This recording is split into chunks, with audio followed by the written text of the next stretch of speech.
Ayan po ang bunga ng aming mga pipino. Nakakatuwang tingnan.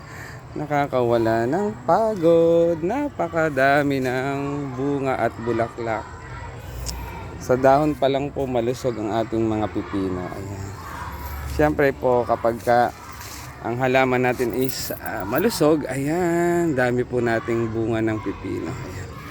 Ayan po sa ilalim may mga net. Ayan, ito po dalawa oh.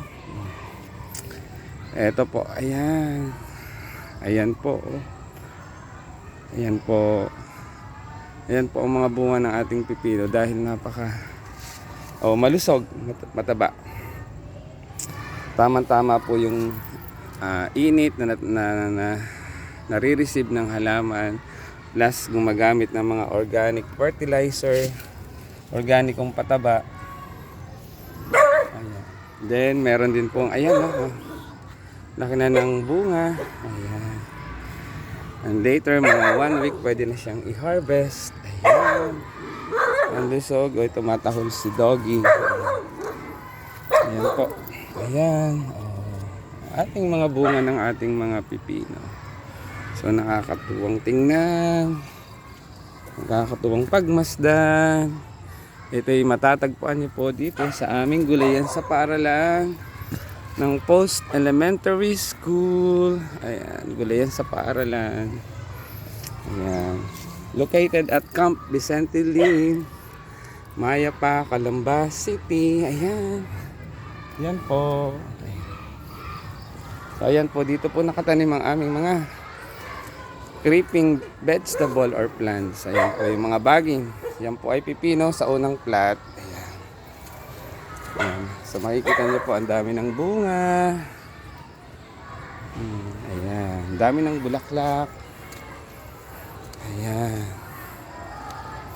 So ito po ay ginawa namin para kanilang gapangan ang trellis or pala-pala. Balag na tinatawag na. Ayan po. Daming bunga. Ayan.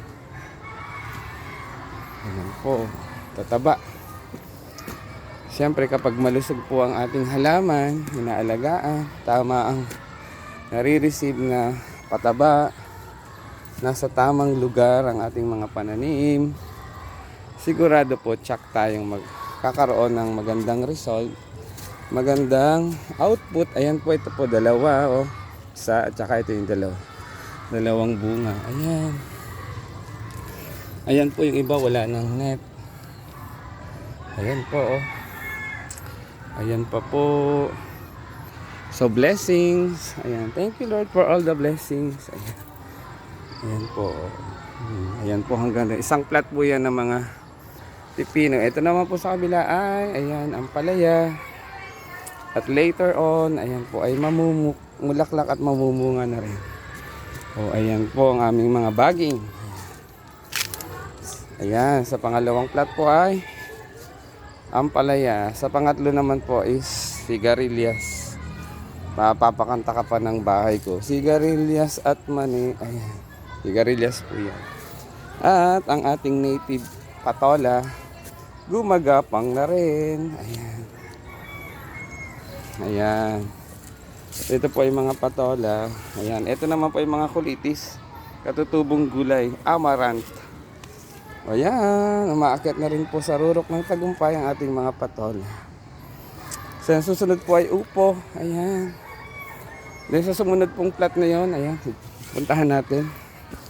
Ayan po mga upo. Ayan. Nalagyan ko na rin po yan ng kahoy na gagapangan nila. At yun po ay kalabasa. And then sa last part po, lapit-lapitan natin. Ayan. Ayan po ang dahon ng kalabasa. Magkaiba po at saka sa upo. Ayan. Kalabasa, isang plat at sitaw sa dulo. Hindi po natapos yung aming trellis. Ayan. So, salamat po sa panonood. Thank you for watching. Ayan. Muli, ang inyong lingkod, ang Maestro Panaderong Gala. Sasabing magandang buhay. Good morning, good vibes. Thank you for watching.